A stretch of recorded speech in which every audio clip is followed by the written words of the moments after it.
शीतल जी, आपसे चर्चा की शुरुआत करेंगे। पिछले 2-3 सालों से लगातार वनतारा को लेकर सवाल उठ रहे हैं। दुनिया भर में सवाल उठ रहे हैं, लेख लिखे गए हैं। एक जर्मन लेख मेरे सामने खुला हुआ है। उसमें ये सारी शंकाएँ ज़ाहिर की गई हैं। हिंदुस्तान के भी जो पर्यावरण और वन्य जीवन संरक्षण से जुड़े कार्यकर्ता हैं, वो लगातार सवाल खड़े करते रहे हैं। ये वनतारा को लेकर इतना हंगामा क्यों मच रहा है? और ऐसे सवालों से घिरे वनतारा में मोदी जी का जाना, ये कितना उपयुक्त? दोनों को जोड़कर कैसे देखें? देखिए, हमारे यहाँ अभी कुछ वर्षों पूर्व की ही बात है। मेरे पास के ही जिले से, अमेठी के इलाके में एक व्यक्ति के पास एक घायल सारस किसी समय आ गया था। वो कठिनाई में था, उसकी उस व्यक्ति ने मदद की। किसान था, छोटा किसान, और उसकी पट्टी-वट्टी की, खाना-वाना खिलाया, उसे कई महीनों उसकी सेवा की, वो बच गया। तो बच गया तो उस व्यक्ति से उसकी थोड़ा-सा इंटीमेसी हो गई और वो उसी के यहाँ आस-पास रहता था।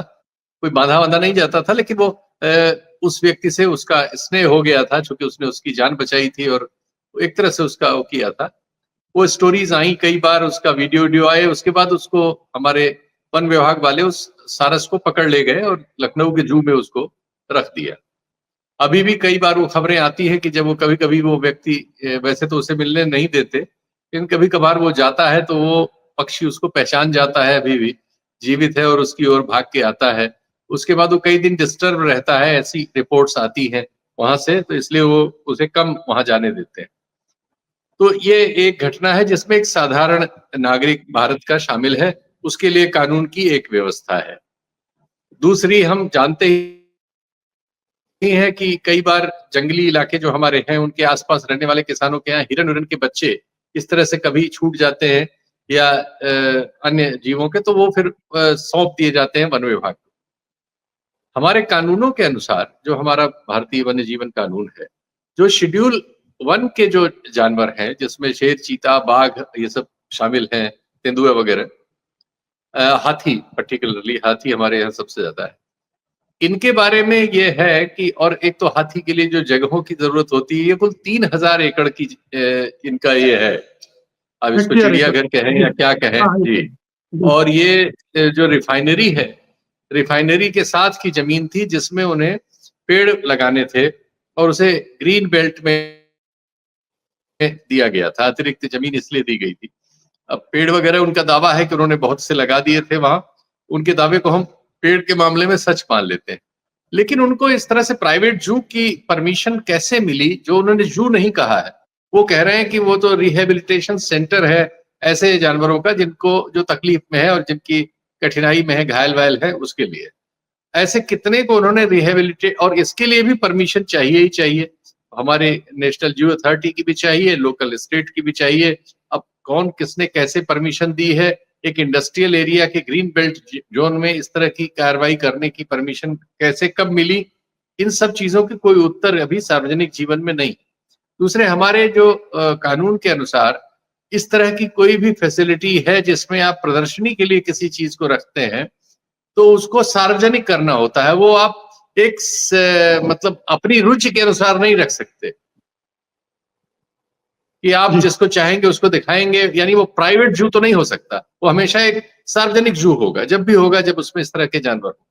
तो यहाँ ये भी पालन नहीं है। यहाँ इनके अपने मेहमान, इनके अपने पालतू पत्रकार, इनके अपने पालतू ही कह सकते हैं उनको, राजनेता या अन्य व्यावसायिक मित्र, ये उन लोगों के लिए इन्होंने एक नर्सरी बनाई हुई है। उसमें दुर्भाग्यपूर्ण ये है कि हमारे पूर्वी भारत से, आसाम से लेकर त्रिपुरा तक से, आसाम, अरुणाचल और त्रिपुरा से करीब 200 हाथी, जिसमें से कहा जा रहा है कि 180 के आसपास तो ज्ञात रूप से स्वस्थ हाथी है, जो बहुत सारे असम वगैरह में काजीरंगा जंगल वगैरह में ले जाने के लिए पर्यटकों के और उनके सबके काम आते थे, जो सेमी वाइल्ड कहलाते हैं। ऐसे हाथी वहां से लाए गए हैं। इनके ट्रांसपोर्टेशन वगैरह की परमिशंस में बहुत चीजें लगती, कैसे इनकी परमिशन दी गई। दूसरे, वहां की जलवायु जहां से लाए गए, जिस जलवायु के वो आदी थे, जो उनका भोजन वगैरह था, उससे उनको लाके आप एक ऐसी जगह में लाए गुजरात की जो एक ड्राई स्टेट है, उस तरह से एटमॉस्फेरिक भी वो अनुकूल नहीं है पशुओं के उस तरह से, और बहुत छोटे एरिया में आप लाए हैं उनको, बहुत बड़े वो मतलब सैकड़ों किलोमीटर बल्कि 1000 किलोमीटर के आसपास एरिया है उन लोगों के पास असम वगैरह में, वहां से आप निकाल के, हाथी को तो बहुत जगह की जरूरत होती है, हाथियों के झुंड को वहां से आप लाके उन्होंने आपने एक बाड़ेबंदी में कर दिया है और बड़ी संख्या 200 हाथी आप लाए। ये कैसे आप ले आ सके, कैसे आपको किसने परमिशन ऐसे दी थी? आप स्वस्थ हाथी कैसे ला सकते हैं शेड्यूल 1 के, जो हमारे पास कानून कागज है उसमें ये असंभव है। तो ये नियम का उल्लंघन है। अब किस स्तर पर किसने इसको फैसिलिटेट किया है, ये सब हमारे देश में चूंकि आजकल एक नई विधा चल गई है, सरकारी तौर पर आप कोई सूचना ले नहीं सकते, और आरटीआई को उन्होंने लगभग ऐसा दबोच लिया है कि उसमें भी आपको कोई सूचना मिलती नहीं है। संसदीय सवालों में कभी कभार कुछ चीजों के उत्तर आते हैं, बस उतना ही है। मिनिस्ट्रीज में चूंकि पत्रकारों वगैरह के जाने पर प्रतिबंध लगा दिया गया है ज्यादातर जगहों पर, अब वहां से जो सूचनाएं आती थी, इतना भय का वातावरण है ब्यूरोक्रेसी वगैरह में कि वो सब स्रोत भी सूख गए हैं। तो सूचनाओं का अकाल है, सिर्फ प्रचार का काल है, सिर्फ प्रचार होता है। तो एक पालतू पत्रकार वहां जाएगा, उसको हाथी को खिलाया जाने वाला चारा खिलाया जाएगा, उसको सबका वीडियो वो पूरे देश में फैलाएगा, और ये सवाल जो हम कर रहे हैं और जो आप कर रहे हैं, ये सवाल अनुत्तरित रहेंगे। दूसरा सवाल दक्षिण अफ्रीका से आया है, वहां इसके बारे में एक जांच की भी बात हुई है, क्योंकि बहुत सारे शेड्यूल 1 के जो जानवर हैं, जिसमें शेर शामिल हैं, शायद चीता भी लाए हैं, तेंदुए हैं और अन्य जानवर हैं या जेब्रा वगैरह, इनमें से बहुत सारे जानवर जो है वो भी अंतर्राष्ट्रीय कानून का उल्लंघन करेंगे अगर वो इस तरह से किसी देश में ले जाए गए हैं, या तो इनको चोरी की मार्केट से, अवैध मार्केट से खरीदा गया है, जिसका अब चूंकि इन सब चीजों की कोई जानकारी सार्वजनिक नहीं है, इसलिए किसी को नहीं पता कि ये कैसे हुआ। अफ्रीका वालों को भी नहीं पता, और जर्मन पत्रिका जिसने स्टोरी की जो आप देख के बता रहे हैं, उनको भी, सबको ये शंकाएं है कि इन सब में इन कानूनों का उल्लंघन हुआ है। हम जानते हैं कि इन देशों से इस तरह से इलीगल व्यापार होता है, पाकिस्तान में भी कई सामंती परिवार जो है शेर वेर पालते हैं, लेकिन वो इलीगल तरीकों से लाए हुए होते हैं, और कानून कायदों की ढिलाई की वजह से वो इंडिविजुअल घरानों में पूरी जिंदगी एक कैद में उनको बितानी पड़ती है, जो उनको सजा की तरह है। तो इस तरह की सिचुएशंस हैं कई जगह, अरब देशों में भी कई जगह इंडिविजुअल लोग चीता उता पालते हैं घर में। बिल्कुल।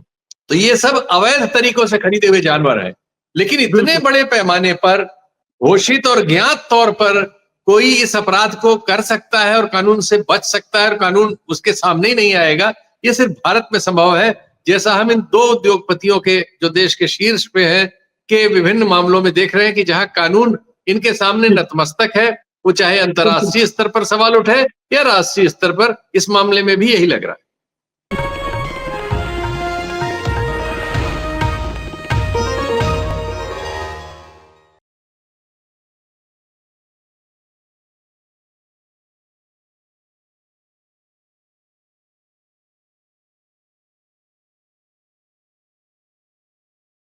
Copyright disclaimer under Section 107 of the Copyright Act 1976. Allowance is made for fair use for purposes such as criticism, comment, news reporting, scholarship, and research.